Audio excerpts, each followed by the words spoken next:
So we will continue our topic, the world between the world wars. So previously we talked about how the world war taken place. Now after the world war, into the world war, we will talk about the world after the First World War. The Treaty of Versailles took place in the year of 1990 in the Versailles city of France. And the reason why they have done this treaty to impose the taxes, to impose the penalty, or to put the terms and condition on the defeated powers like Germany and their alliances. As I told you that like triple alliance was defeated by triple entity. Britain is the victorious group. They got the victory. So Britain and their alliances put the terms and condition on the German side. So what they put there terms and condition? They broken those country into the small nations. So again they will not become powerful, and again they will not fight with this country. So with that reason they will make the pieces of those countries into the small nation. So with this they have make the small nation of Austria Hungary. Before Hungary was a one country before the First World War, and after the First World they will make it into the two pieces. Austria and Hungary is a different country, and after that they have created another new countries like Finland and other countries also. They have make new countries after the Treaty of Versailles. And so and also they force those defeated powers to change their countries, okay, who used to who countries where the emperor was there. They told them to either accept a democracy or republic and change their fascist government. Okay, they force them to change their fascist government and adopt either democracy or republic. So with this changes, the Turkey become republic, and other countries also change their ideology. And after the Treaty of Versailles, the League of Nations formed in 1920 to prevent the war. So the basic purpose of the League of Nations to prevent the war in the future. The war should be not take place in the future. And what they did, they reduced the quantity of manufacturing arms and ammunition. They stopped the manufacturing of arms and ammunition, and they will concentrate on the welfare of the labor and the humanity. So this was happened in the League of Nations. Now after that, we will read another topic called Russian Revolution. Very interesting. Just give me a second. I will just change the slide.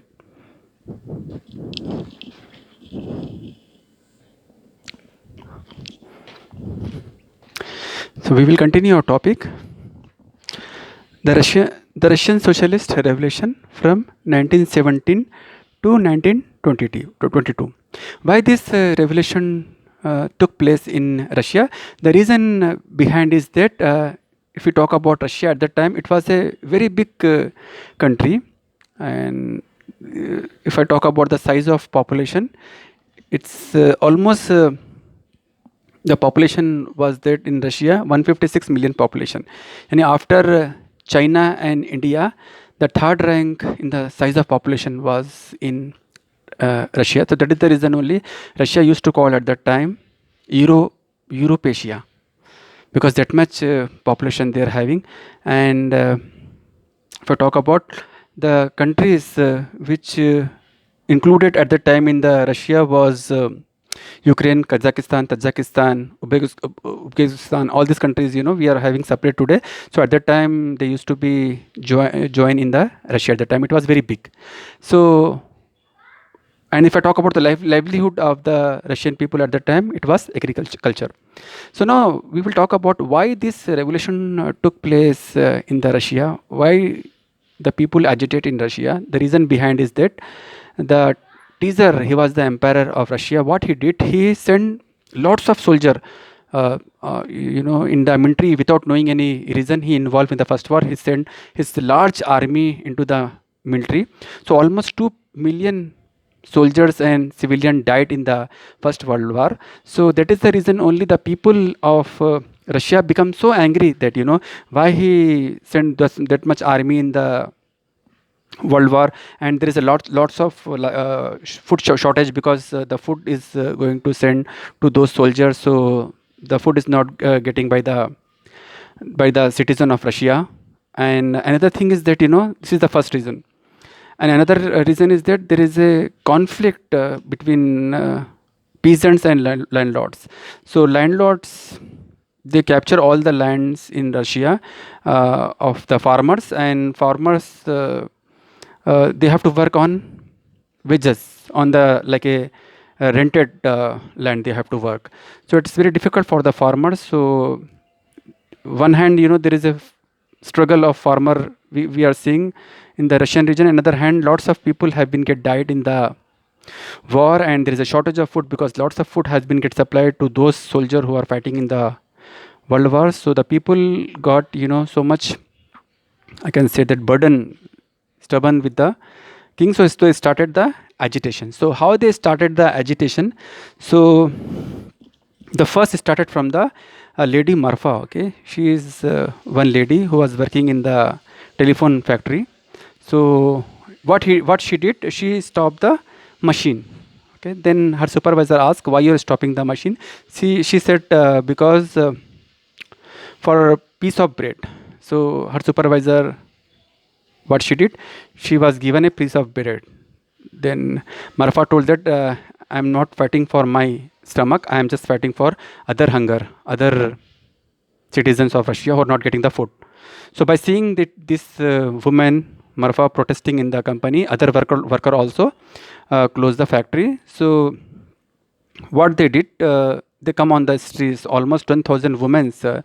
See how the women having the power, you see. So all these women came on the street, almost 10,000 women on the St. Petersburg, is a city of Russia where the protest has been get done. So once the Caesar know about this protest, what he did, he was get very angry. How dare a woman, did this much big protest for against him, that too against him. So he was very much angry, and he sent his army to kill those people to stop that protest. So what happened by when once the army went to that woman, what the army did, instead of killing those women and instead of stopping those protests, what they did, the army also joined the protest, because the army people, they saw they are also like us, so what they saw, the women, whatever they are doing protest, they are doing for a right reason, they are doing for a right cause. So the military, the soldiers, they are also joined this protest. So after seeing this military people join the protest, the Caesar Nicholas II scared that and he think he's going to be get killed by those soldiers. So he just escaped from the country and he go to another country for shelter. So after escaping of King Caesar Nicholas, Russian having a small king, after that small dynasty came and they can control on the Russia, but they are not going to be get ruled on Russia, because Russian people is already fed up with this monarchy government or with the kingdoms. And what happens, the same thing is that no one can control and rule on Russia. So after that, what happened, one party take place, one party came which is called Communist Party, Bolshevik. What they did, they just collect all the working class people, they will in a one place, and said that okay, they are going to make a party called Bolshevik, and their ideology is communist. So they started to gain control in the region of Russia, and also people also supporting this communist party, because they are seeing that what they are doing, it is fair for the country. As I told you before, the communist means it is a socialism where all the property, whatever earned by the industrialists, banks or school, hospital, that go to the government, and government give the equal distribution of salary to the people. So the people of Russia got happy and they did welcome of this party and they participated, and all the Russian people want to adopt this communism, socialist Communist Party. And the leader of this party was Vladimir Lenin from 1870 to 1924. So he was the leader of this party. So what he did initially, whatever the land was there, he seized all the lands from the landlords and given free to the farmers. And it is a big achievement for the farmers, and the country of the people got so much happy by doing this action. It's a very big, I can say that, achievement for the communism. They have divided this land among the poor farmer, and we will talk about some more interesting things in the next slides. Keep smiling.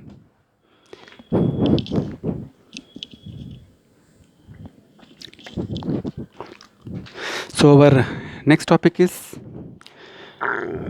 Vladimir Lenin from 1870 to 1924. As I told you before, he was a leader of a Bolshevik party, and he was a communist leader, and all the people of Russia used to support him. So, as I told you before, he did so many things for the Russian people, especially for the farmer. He took the land from the landlords and gave this land free of cost to the farmer. With this action, all the people of Russia was get happy, and he was become so popular in the Russian region. But his enemy was not happy with him. And who was his enemy? His enemies are in the Russian region, the White Army. Okay, White Army who was there. White Army is their color. Russian colors are white now, so it is called White Army. Was there at that time in Russian region.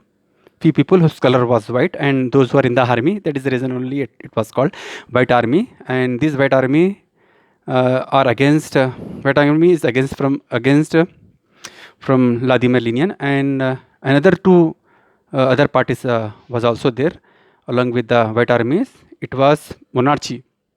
Monarchy means the kingdoms, okay, who are related to the kingdoms, and this dynasty also against with the communist. And another enemy was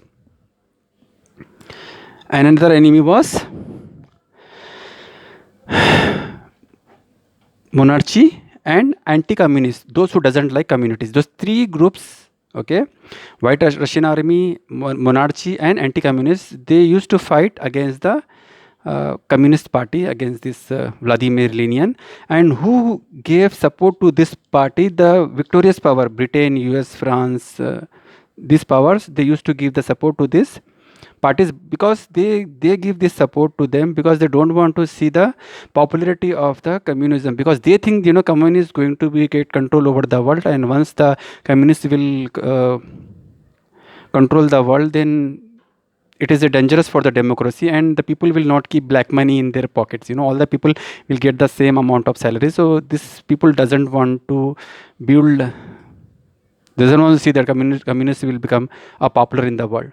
So just they want to suppress the community, just they want to finish the community. So they give support to these three enemies of communism. But what happened? Civil war. After some time, civil war also finished, because the people of Russia was totally happy with the communism and they want this culture. So these three enemies also become a friend of Vladimir Lenin. And after the Vladimir Lenin, the next leader of the party the next leader was okay. Now let us talk some more about this revelation. So what are the critics? Okay, what are the critics got from the different country, like if I could say, in India, from India, our leader, okay, M.N. Roy, he said, okay, what are the appreciation the Russian got on the victory of communism? The M.N. Roy, our leader, said it is a big victory of Kyrgyz small farmers who fought against a big king. It's a very big, I can say that, appreciation for them, because they are very poor and small people that doesn't have any arms and ammunition, and such fight with such a big emperor. Is a very big, I can say that, appreciation for them, because it's not an easy task. But here M.N. Roy appreciate them, how they fight with the emperor and how they got the victory. He's just appreciating those farmers, Kyrgyz. And another our leader, okay, poet Rabindranath Tagore, okay, uh, he wrote Janagana Mana, and he also appreciated. He said that okay, it's like it's a nightmare, it's a dream, like how genie of a lamp, how they fulfill the wish. It looked like the same, how the small people fight against the big emperor and the big government, and they got victory over them. So this was the appreciation. However, our Prime Minister Jawaharlal Nehru also appreciated them about the communism and about the people who got the victory over this uh, king, So, but he said that there are some disadvantages of the communism. The big disadvantage of the communism is that there is only single party is there, only communism is there. There is no multi-party like here in India. We are having so many parties like Congress. We are having, and we are having the BJP. Okay, so many parties. I am likewise KCR, our Prime Minister party, our Chief Minister party. So many parties we are having here in India, if I could say. So that is the multi-party system. So we cannot compare with the India. India is a special country. So that is the only thing which is lacking there in the communism. That is that they don't have the multi-party system, only single-party communism. So he said, but otherwise he appreciated the communism. Okay, after the Vladimir Lenin, another leader born who took the place of Vladimir Lenin in the Bolshevik party. Next leader was Stalin. Okay, Stalin after the Vladimir, the next leader of Bolshevik party was Stalin. Okay, he took the charge of Russia, and what he did, he make a 5-year plan, and his 5-year plan he gave the development to the agriculture.